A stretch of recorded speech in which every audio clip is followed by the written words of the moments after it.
3 महामंत्र।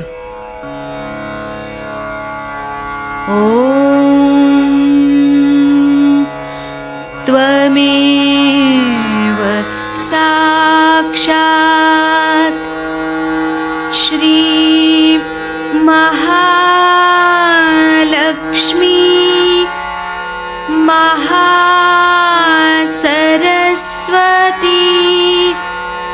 महाकाली त्रिगुणात्मिका कुंडलिनी साक्षात् श्री आदिशक्ति माताजी श्री निर्मला देव्यै नमो नमः। ॐ त्वमेव साक्षात् श्री कल्की साक्षात् श्री आदिशक्ति माताजी श्री निर्मला देव्यै नमो नमः। ॐ त्वमेव साक्षात् श्री कल्की साक्षात् श्री सहस्रार स्वामिनी मोक्षप्रदायिनी माताजी श्री निर्मला देव्यै नमो नमः। श्री गणेश मंत्र। ॐ त्वमेव साक्षात् श्री गणेश साक्षात् श्री आदिशक्ति माताजी श्री निर्मला देव्यै नमो नमः।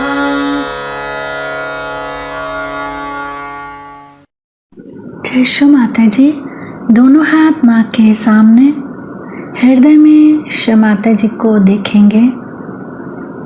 परम पूजनीय श्री माता जी, कृपा करके हम सभी के हृदय में अपना स्थान ग्रहण कीजिए। बार बार श्री माता जी को हृदय में आवाहन करेंगे। श्री माता जी, कृपा करके हम सभी के हृदय में अपना स्थान ग्रहण कीजिए। श्री माता जी, हम सबको क्षमा कर दीजिए, हम सभी अज्ञानी हैं। संपूर्ण चित्त बीचों बीच हृदय में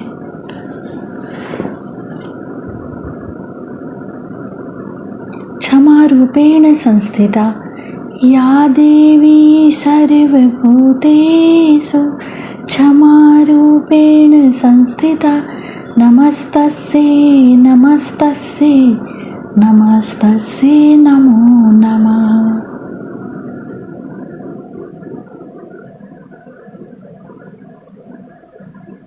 धीरे धीरे अपने संपूर्ण चित्त को दोनों हाथों पे अपने चित्त में श्री माता जी को हमेशा रखेंगे। धीरे धीरे अपने संपूर्ण चित्त को लेफ्ट विशुद्धि पे बाह्य विशुद्धि पे संपूर्ण चित्त। श्री माता जी, आपकी परम कृपा में मैं केवल एक शुद्ध आत्मा हूँ। श्री माता जी, आपकी परम कृपा में मैं केवल एक शुद्ध आत्मा हूँ, इसीलिए मैं दोषी नहीं हूँ। श्री माता जी, मैं बिल्कुल भी दोषी नहीं हूँ। श्री माता जी, मैं बिल्कुल भी दोषी नहीं हूँ। श्री माता जी, मैं बिल्कुल भी दोषी नहीं हूँ। संपूर्ण चित्त बाह्य विशुद्धि पे ही श्री विष्णु माया मंत्र ओम त्वमेव साक्षात् श्री विष्णु माया साक्षात् श्री आदि शक्ति माता जी श्री निर्मला देव्यै नमो नमः।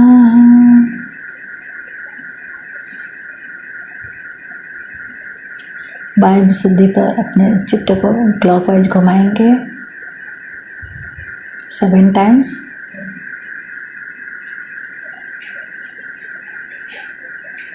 श्री माता जी, आप ही ने तो हमें आत्मा बनाया है, हमें सभी प्रकार के दोष भावनाओं से मुक्त कीजिए।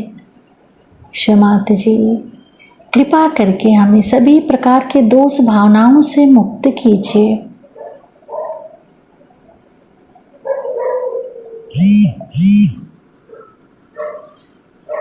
धीरे धीरे अपने संपूर्ण चित्त को लेफ्ट आज्ञा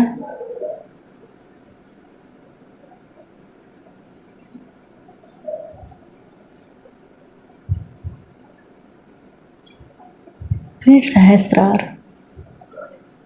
सहस्त्रार पे माँ के श्रीचरण कमलों को देखेंगे। माँ के श्रीचरण कमलों की परिक्रमा सहस्त्रार पे करेंगे 7 टाइम्स।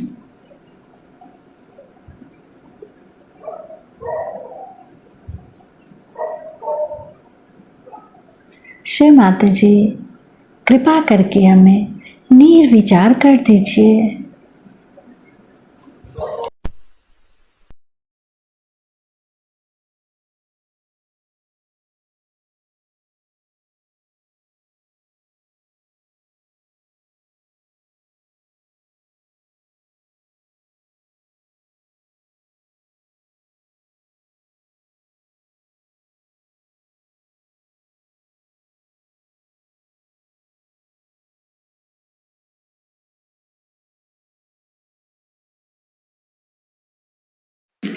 उसमें मैंने आपसे बताया था कि कुंडलिनी और उसके साथ और भी क्या क्या हमारे अंदर स्थित है। जो भी मैं बात कह रही हूँ ये आप लोगों को मान लेनी नहीं चाहिए, लेकिन इसका अधिकार भी नहीं करना चाहिए, क्योंकि ये अंतर्ज्ञान आपको नहीं है अभी। और अगर मैं कहती हूँ कि मुझे है तो उसे खुले दिमाग से देखना चाहिए, सोचना चाहिए और पाना चाहिए।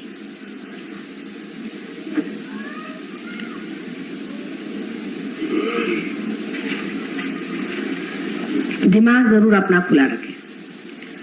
पहली तो बात यह है कि सहयोग कोई दुकान नहीं है, इसमें किसी प्रकार का भी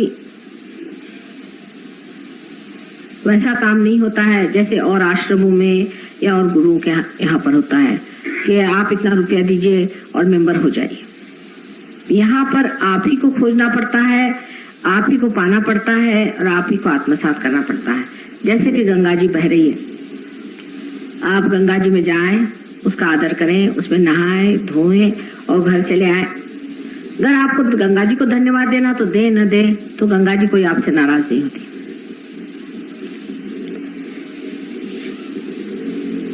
एक बार इस बात को अगर मनुष्य समझ ले कि यहाँ कुछ भी देना नहीं है, सिर्फ लेना ही है, तो सहयोग की ओर देखने की जो दृष्टि है उसमें एक तरह की गहनता आ जाए। जब लेना होता है, जैसे कि प्याला है, उसमें तभी आप ढाल सकते हैं जब उसमें गहराई हो, और जब लेने की वृत्ति होती है तब मनुष्य से पा सकता है। दूसरी बात यह है कि आप लोग अनेक जगह जा चुके हैं क्योंकि आप परमात्मा को खोज रहे हैं, आप साधक हैं। साधक होना भी एक श्रेणी है, एक कैटेगरी है। सब लोग साधक नहीं होते। हमारे घर में हम तो किसी से नहीं कहते कि आप सहयोग करो या सहयोग में आओ, किसी से भी नहीं कहते, सिवाय हमारे और हमारे नाती पोतियों के कोई भी सहयोगी नहीं। लेकिन जो नहीं है वो नहीं है, जो है सो है। अगर कोई खोज रहा है उसके लिए सहयोग है, जो साधक है उसके लिए सहयोग है, हर एक आदमी के लिए नहीं। आप तो जानते हैं कि दिल्ली में सालों से हम रहे हैं और हमारे पति भी यहाँ रह चुके हैं, लेकिन हमने कभी तक किसी भी हमारे पति के दोस्त या उनके पहचान वाले या रिश्तेदार से इस पे बातचीत भी नहीं करी। और बहुत लोग हैरान हैं कि हमको मालूम नहीं था कि यही माताजी निर्मला देवी जिनको हम दूसरी तरह से जानते हैं। तो सहयोग जो चीज है, इससे आपको लाभ उठाना है। पहली बात, इस बात को अगर आप पहले समझ लें कि आपको इससे कुछ पाना है, परमात्मा को भी आप कुछ नहीं दे सकते और सहयोग को भी आप कुछ नहीं दे सकते, उनसे लेना ही मात्र है। लेकिन माँ की दृष्टि से मुझे ये कहना है कि अगर लेना है तो उसके प्रति नम्रता रखें, अपने में गहनता रखें और इसे स्वीकार करें। माँ जो होती है वो समझा के बताती है, ये नहीं कि आपके हर समय परीक्षा लूं और आपको मैं परेशान करूं और फिर देखूं कि आप इस योग्य हैं या नहीं या पात्र हैं या नहीं। दूसरी ये भी बात है कि माँ बच्चों को जानती अच्छे से है, जानती है कि इनमें क्या दोष है, क्या बात है, किस वजह से रुक गए। उसको उसकी मालूमात गहरी होती है बहुत, और वो समझती है कि किस तरह से बच्चे को भी ठीक किया जाए। कहीं डांटना पड़ता है तो डांट भी देगी, जहाँ दुलार से समझाना पड़ता है समझा भी देती है। और ये सिर्फ माँ का ही काम है और कोई कर भी नहीं सकता। मुश्किल काम है और किसी के लिए करना, क्योंकि ये सारा काम प्यार का है। आज मनुष्य इतने विप्लव में और इतनी आफत में है, इतने दुख में और आतंक में बैठा हुआ है, इस कदर उस पर परेशानियां छाई हुई है कि इस वक्त और भी किसी तरह की परीक्षा इन पे दी जाए ऐसा समय नहीं है। और ये माँ ही समझ सकती कि बच्चे कितनी आफतें उठा रहे हैं, तो कितनी परेशानियां हैं और किस तरह से उनका भार उठाना चाहिए और उनके अंदर किस तरह से प्रभु का अस्तित्व जागृत करना चाहिए, ये माँ ही कर सकती है।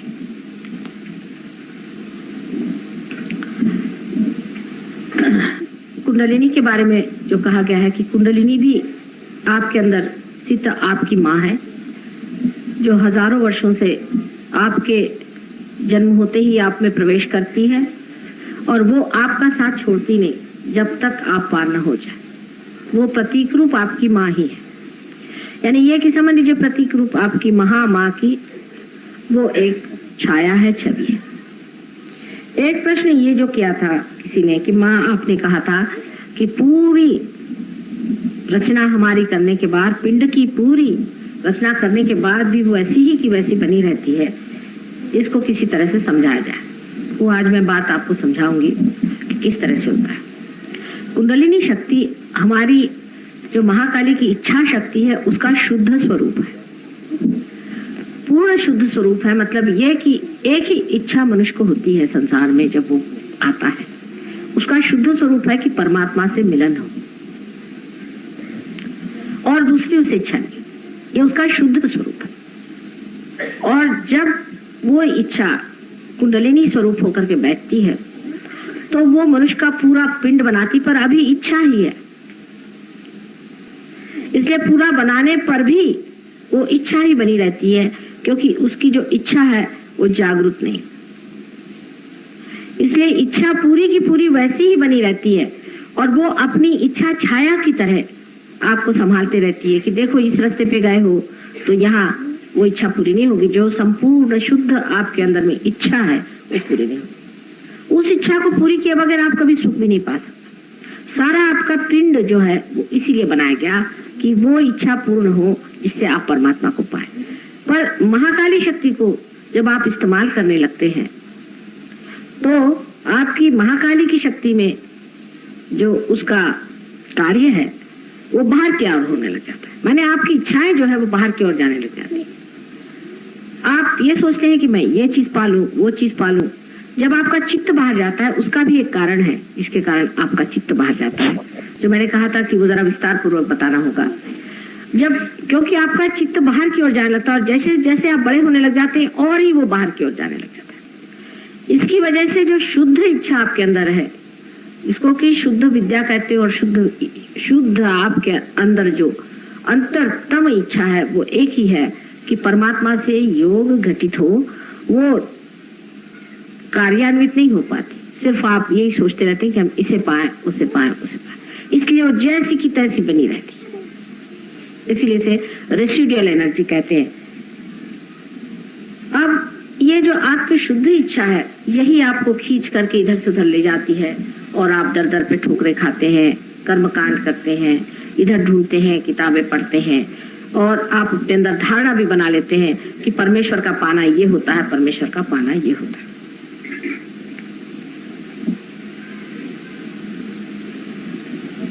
जब तक आप उसे पाते नहीं, आप इच्छा को सोचते हैं कि हमें इस चीज से पूरा हो जाएगा, किसी चीज से पूरा हो जाएगा, सो नहीं होता।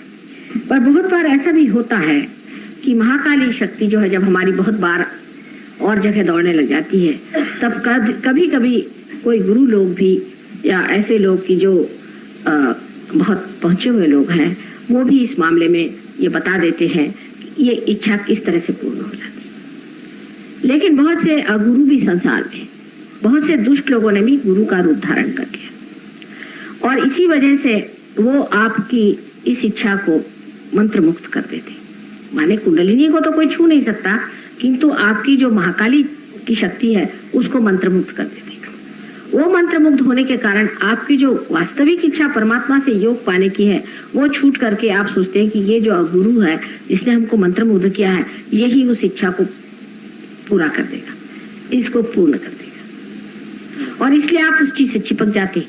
और जब आप मंत्रमुग्ध की तरह उसे चिपक जाते हैं, तब आपके ध्यान ही में नहीं आता कि आपकी वास्तविक इच्छा पूरी नहीं हुई है और आप गलत रास्ते पर चल रहे हैं। जब तक आप बहुत ठोकरे नहीं खाते हैं, जब तक आपका सारा पैसा नहीं लूट जाता, जब तक आप पूरी तरह से बर्बाद नहीं हो जाते, आपके ध्यान में बात नहीं। बहुत बार लोगों ने मुझे कहा कि माँ, आप किसी भी गुरु के बारे में कुछ भी मत कहिए। मैंने कहा तो ऐसा ही हुआ कि कोई मेरे बच्चों की गर्दनें काटे और मैं ना कहूँ कि ये गर्दन काट रहे हैं। ये कहे बगैर कैसे होगा? आप ही बताइए, आप माँ बाप भी हैं, आप बताइए, अगर आप जानते हैं कि कोई आदमी आपकी ये इच्छा हमेशा के लिए मंत्र मुग्ध कर देगा और आपको विचलित कर देगा, आपकी कुंडलिनी को एकदम से ही वो जकड़ देगा या उसको ऐसा कर देगा कि वो फ्रीज हो जाए एकदम, तो क्या कोई माँ ऐसी होगी जो नहीं बताएगी? इस मामले में बहुत ने मुझे डराया भी, धमकाया भी, कहा कि आपको कोई गोली झाड़ देगा। मैंने कहा झाड़ने वाला अभी पैदा नहीं हुआ, मुझे देखने का है, ऐसा आसान नहीं मेरे पर गोली झाड़ना। वो तो ईसा मसीह ने एक नाटक खेला था, इसलिए क्रूस पे चढ़ गए, नहीं तो ऐसा वो सबको मार डालते कि सबको पता चल जाता। लेकिन वो एक नाटक खेलने का था, इसलिए उस वक्त ये काम हुआ। अब हमको ये सोचना चाहिए कि जब हमारी ये शुद्ध इच्छा है कि परमात्मा से योग होना है, तो कुंडलिनी जागरूक करने के लिए क्या करना चाहिए, ऐसे बहुत बार लोगों ने कहा है।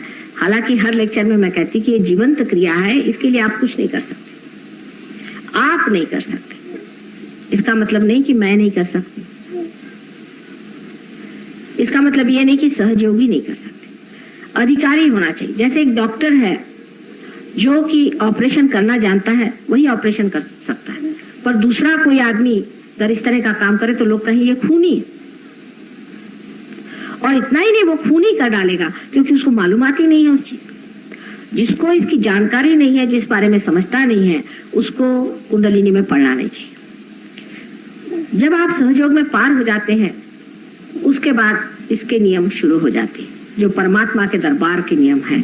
जैसे आप हिंदुस्तान में आए तो आपको हिंदुस्तान सरकार के नियम पालने पड़ते हैं, उसी प्रकार जब आप परमात्मा के साम्राज्य में आए तो उसके नियम आपको पालने पड़ते हैं।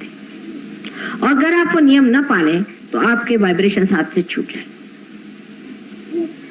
बार बार वो वाइब्रेशन छूट जाएंगे, बार बार आप च्युत होते रहेंगे, जब तक आप पूरी तरह से इसको अपने ऊपर पूरा प्रभुत्व ना आ जाए, जब तक आपने अपनी आत्मा को पूरी तरह से नहीं पाया, आप पाइएगा वाइब्रेशंस आपके छूटते जाए, क्योंकि ये वाइब्रेशंस आपकी आत्मा से आ रहे हैं।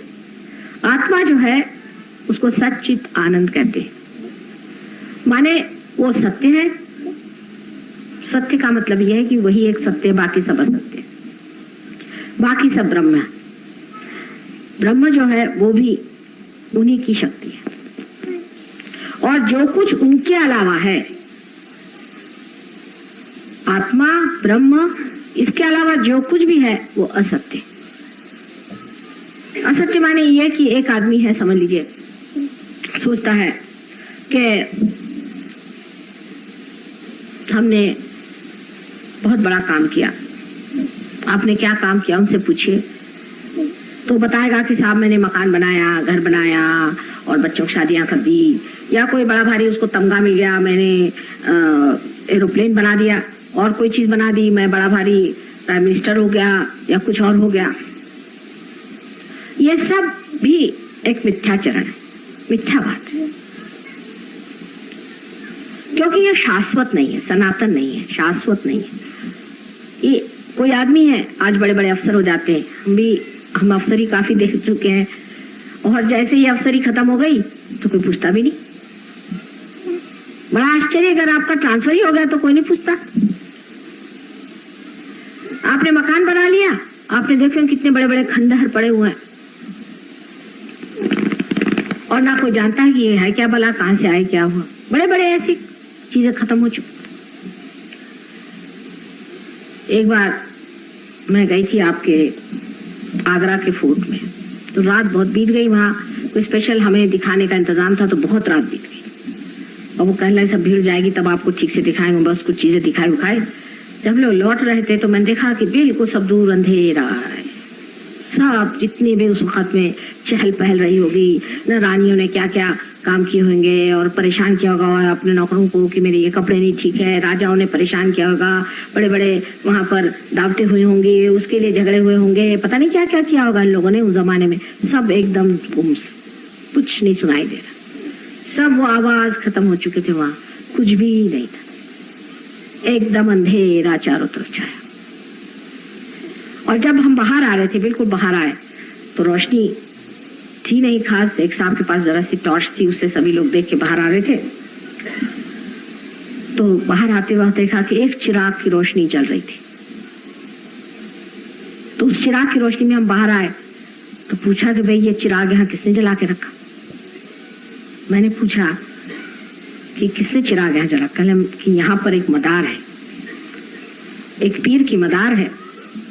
देवी के अनेक स्वरूप हमारे शास्त्रों में वर्णित हैं और वो सब बिल्कुल सही है, इसमें कोई भी त्रुटियां नहीं है, गलती नहीं है, पर उसकी गहनता समझने के लिए समझ में उतरना पड़ेगा, तो वाइब्रेशंस पे आप पता लगेगा। अब उसमें डिस्क्रिमिनेशन आप देखेंगे कि हर एक शक्ति के अलग वाइब्रेशंस हैं, पर बड़ी ये सूक्ष्म बात है। इसके लिए जितनी आपकी प्रगति होगी आप समझ पाएंगे। इसका मतलब नहीं कि अब आप उसी में लगे रहिए, मतलब ये है कि आप सिर्फ ध्यान धारणा से अपनी अगर शक्ति बढ़ाएं और अपने को उस स्तर पे उतार लें, तो आप खुद ही समझ जाएंगे कि इंसान को देखते ही आप समझ जाएंगे कि ये कैसा है। एकदम वो ज्ञान एकदम आ जाए, क्योंकि हम ज्ञान मार्गी हैं और हमारे नसों में ज्ञान आ गया है, तो ये सब पता हो जाए। पर उसके लिए ध्यान करना बहुत जरूरी है, और कोई इसका मार्ग नहीं है कि आप बड़े पूजन करिए, भजन करिए और ये करिए वगैरह, कुछ ध्यान करना चाहिए। और उसके साथ ही साथ इंट्रोस्पेक्शन, मैं क्यों कर रहा हूँ उसे, मुझे ऐसे क्यों करना है, अपने ऊपर ध्यान होना है और दूसरे को ऊपर नहीं। योग क्यों करा, क्योंकि उसका कोई फायदा नहीं होने वाला। आप ही को अपने को ठीक कराया, दूसरे को आप छुट्टी ठीक कर सकते। तो अपने ऊपर ध्यान रखें कि मैं ऐसे क्या कर रहा हूँ, वैसे क्यों सोच रहा हूँ, मेरे दिमाग में ऐसी बातें क्यों आती है। अपनी तरफ ध्यान और दूसरे की तरफ प्रेम दृष्टि कीजिए, प्रेम की दृष्टि कि मैं तो प्रेम में बैठा हूँ, और अंदर मेरे क्या प्रेम हो रहा है सबके लिए, मैं सबके और प्रेम दृष्टि से देखता हूँ, मैं सबको माफ कर देता हूँ। इस तरह से दो चीज है, एक तो ध्यान और एक आत्म अवलोकन जिसे कहते हैं।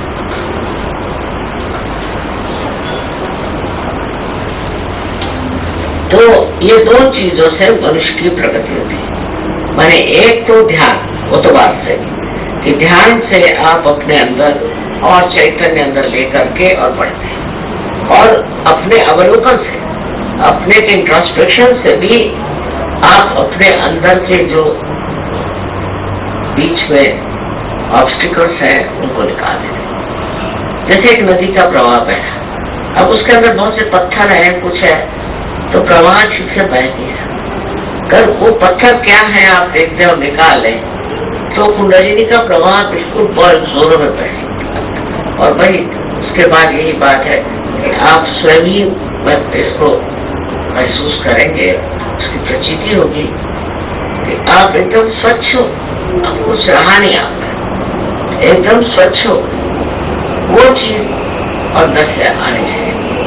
उसमें एक तरह से मैं कहती हूँ ध्यान तो आप लोग करते हैं ये मुझे मालूम, लेकिन इंट्रोस्पेक्शन अपने बारे में सोचना चाहिए, उसमें क्रिटिसाइज करने की जरूरत है अपने, लेकिन उसको साक्षी भाव से देखना। और दूसरे ये कि कहाँ तक मैं प्रेम करता हूँ, कहाँ तक मैं शुद्ध हूँ, कहाँ तक मैं अहंकार से बचा हूँ। ये अगर आप देखने लग जाए तो धीरे धीरे भाग जाए। जैसे अगर कोई दुष्ट आदमी समझ लीजिए वो आपके घर में आया, आपकी उसके ऊपर नजर पड़ी, भाग जाएगा कि उसी प्रकार ये जो बैठे हैं घुसपैठ करने वाले ये सब भाग जाए अगर आप इंट्रोस्पेक्शन करें। पर अगर आपने अहंकार में मैं तो ठीक हूँ, मैं तो बिल्कुल ठीक हूँ, ऐसे चले तो यही सफाई करने की जरूरत है, यही निर्मलता, यही स्वच्छता अंदर आने की जरूरत है। और कुंडलिनी तो अपना कार्य कर ही नहीं, वही आपको छुड़ाएगी। नो, तो कोई कह नहीं सकता कि हम छुड़ाएंगे, लेकिन आपकी दृष्टि पड़ते ही वो चीज खत्म हो जाएगी। दृष्टि पड़ते ही आपकी वो जो बातें हैं, अब किसी को है थोड़ी थोड़ी लोलुपता होती है, जैसे कि सत्ता की लोलुपता, अब दौड़ रहे हैं दौड़ रहे हैं दौड़ रहे हैं, वो सत्ता मिल गई फिर भी रुके नहीं, तो चाहते फिर और कोई सत्ता मिले, फिर उसके पीछे दौड़ रहे हैं, उसका कोई अंत नहीं होता। पर अगर ये चीज आपकी नजर में आए, कह रहे मैं तो पागल जैसे दौड़ रहा हूँ, ये सत्ता के पीछे में इसमें क्या आता है, बेकार, शांति से बैठो, जो मिलता है उसको उपभोग हो। आप दौड़ रहे हैं, जो मिला उसको भी नहीं उपभोग है, उसका भी नहीं आनंद उठा रहे, फिर दूसरे पीछे भागोगे, दूसरे पीछे। जब ये दशा आ जाए, उसको मैं सहजावस्था, तो सहजावस्था में सारी देवी शक्तियां जितनी हैं आपके चरणों में, आपको संभालेगी, आपको गाइड करेगी, आपको वरदान देगी, सारी चीज आ जाए। पर सहजावस्था आनी चाहिए, उसमें मैं ये करने वाला हूँ, मुझे करना चाहिए, मुझे ये करना है, वो करना, ये जब शुरू रहता है तो मैं कहती हूँ कि अभी सहजावस्था नहीं है। और जब सहजावस्था आई तो जैसे एक छोटा बच्चा पलने में पल जाए, ऐसे ही माँ की शक्ति के स्वरूप में रहता है।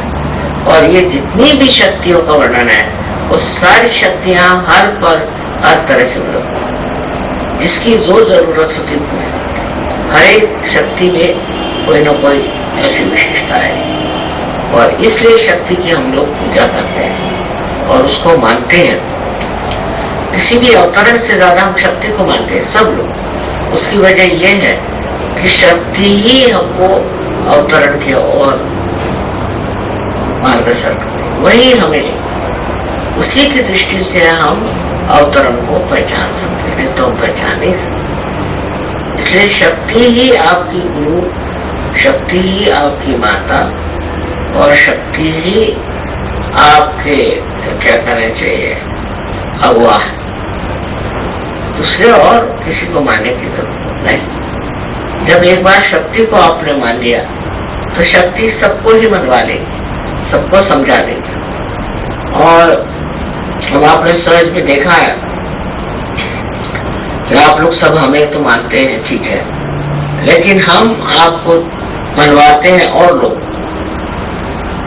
इनको भी मानो, उनको भी मानो, उनको भी मानो। लेकिन अगर आप हमें मानते होते न होते, किसी भी अवतार को मानते होते, क्राइस्ट को ले लीजिए, उन्होंने कहा तो है कि हम आपके पास भेज देंगे, ऐसा एक अवतार कार्य होगा और ऐसी आदि शक्तियां आएंगी, होली घोस्ट होगा। कहा आखिरकार वो अपना काम पूरा कर गए होते तो काय को कर।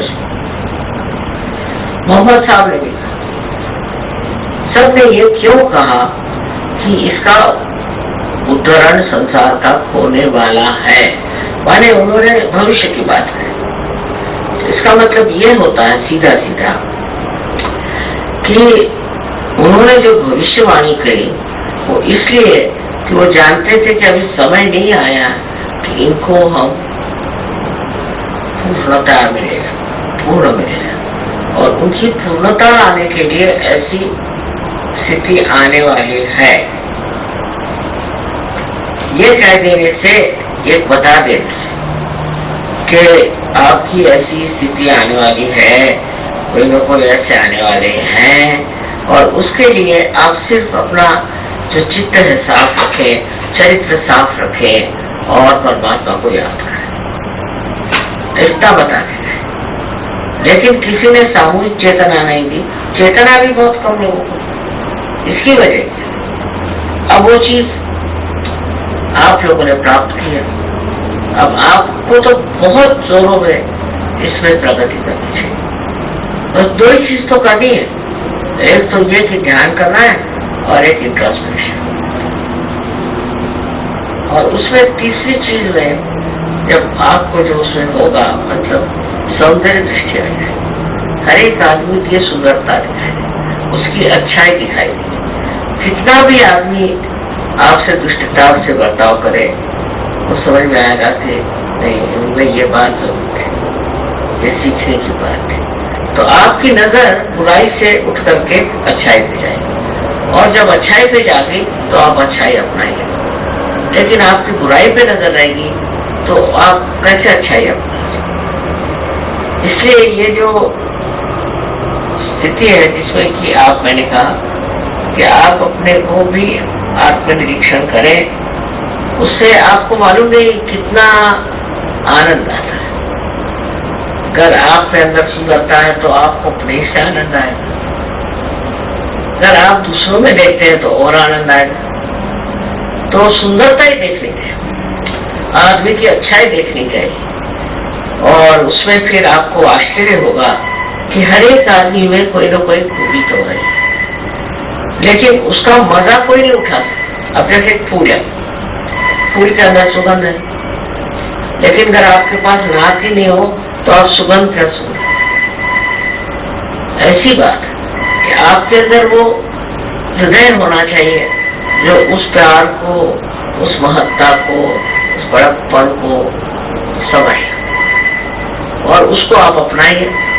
तो जितना वो आदमी अपने को नहीं आनंदित कर सकता, आप कर सकते। उसमें जो छिपा हुआ है उसको आप जान सकते, उसके अंदर की कस्तूरी को आप पहचान सकते और उसका आनंद उठा सकते।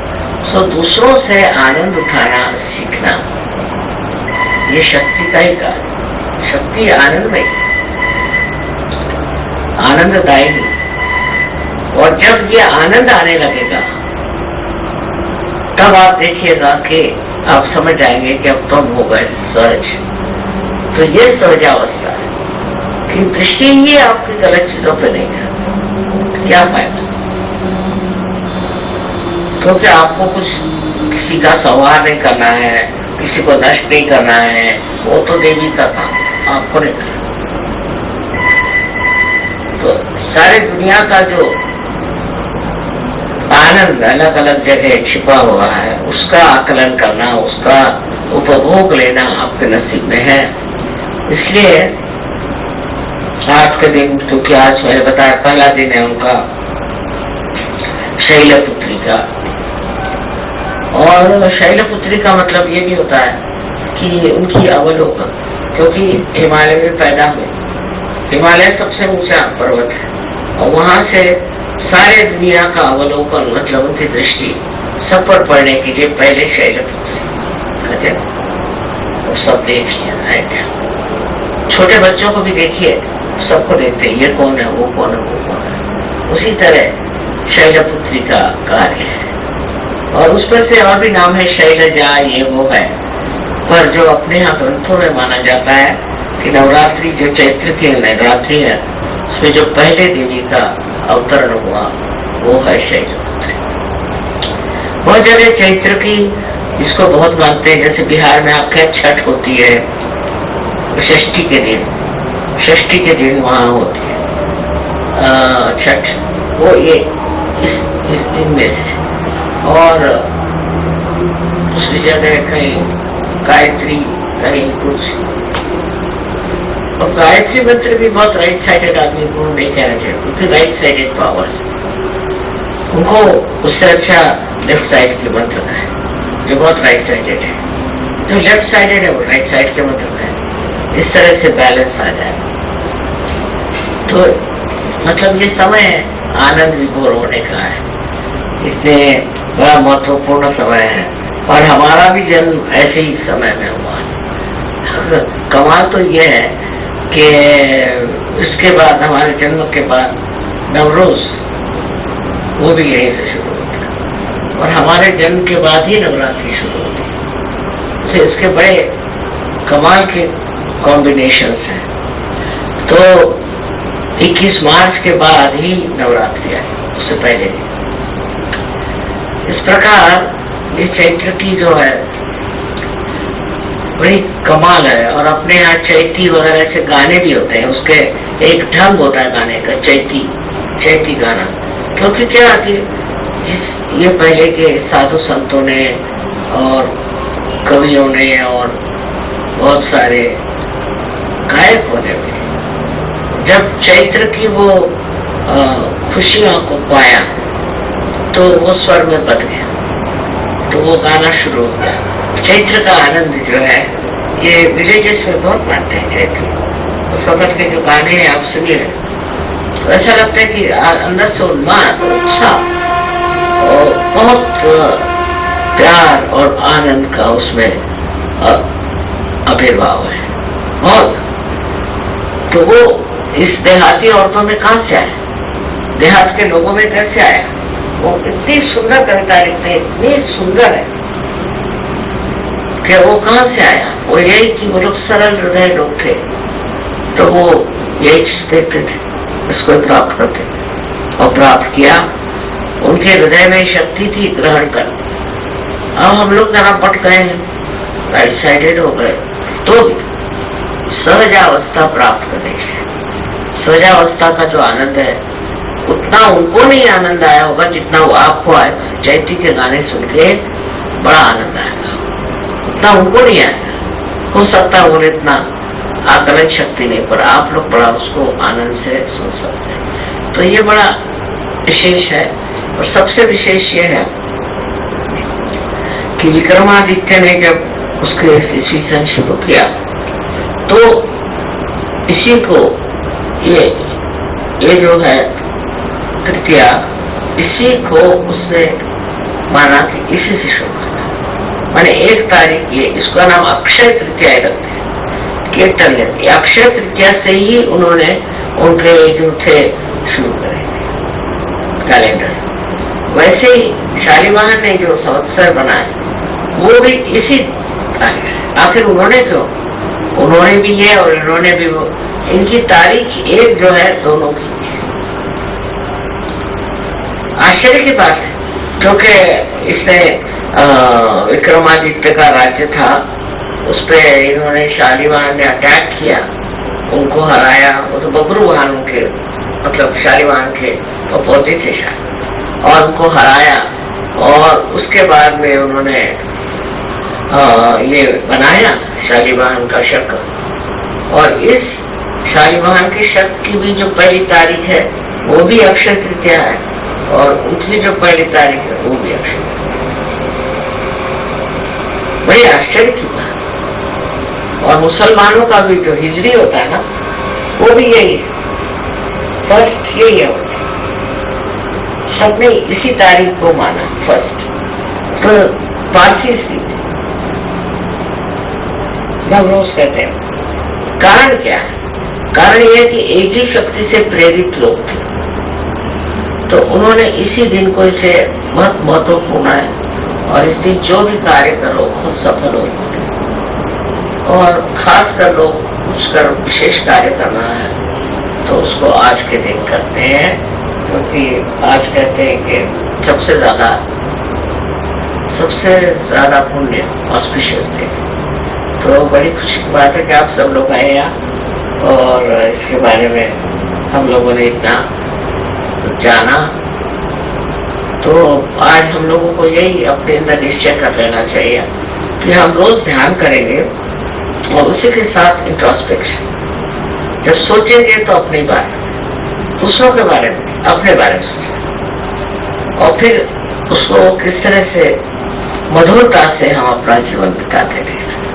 बात करने में, किसी के व्यवहार में हम उसको किस तरह मधुरता से हम अपने विचारों को प्रकट करें, ये तब सीखना चाहिए, जिससे हम किसी को दुख नहीं पहुंचे, किसी तकलीफ नहीं। उल्टे जो कुछ कहना वो कहो, कभी कभी जरूर कहना पड़ता है जोरों में, पर अधिकतर जिससे आप कह रहे हैं उसको ये हमेशा एहसास होना चाहिए कि ये प्यार में कहा जा रहा है, तो उस प्यार में ही आपको बोलना चाहिए। तो किस तरह से कहा जाए? अब मेरे लिए तो रोज ही प्रश्न है कि वो आ रहे हैं तुमसे क्या कहेंगे, वो आ रहे हैं उनसे क्या कहेंगे, इनको कैसे समझाएंगे, उनको कैसे लेकिन ये शक्ति जो है प्यार की, ये जो हम देखते हैं चारों तरफ प्यार ही प्यार, आनंद में है, पृथ्वी में देखते हैं, सारे इस सब में देखते हैं, हर जगह प्यार ही प्यार बहना। तो वो प्यार हमारे अंदर समा जाता है, आदान प्रदान सा, और फिर उसके बाद उस प्यार से ही आप सबसे बात करें। सहयोगियों में चाहिए किसी पे बिगड़े नहीं, किसी से नाराज नहीं, वो मेरे पर छोड़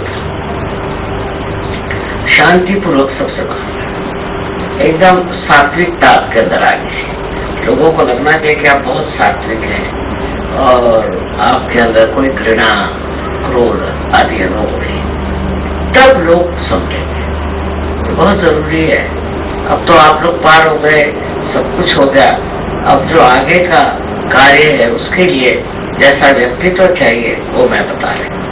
तो आशा है आप लोग इस चीज के अनुसरण करेंगे और इसके अपने अंदर की जो इंट्रोस्पेक्शन है उसको प्रेम से देखें, अपने को भी प्रेम से देखना है, हेट्रेड से नहीं, किसी प्रेम से देखना।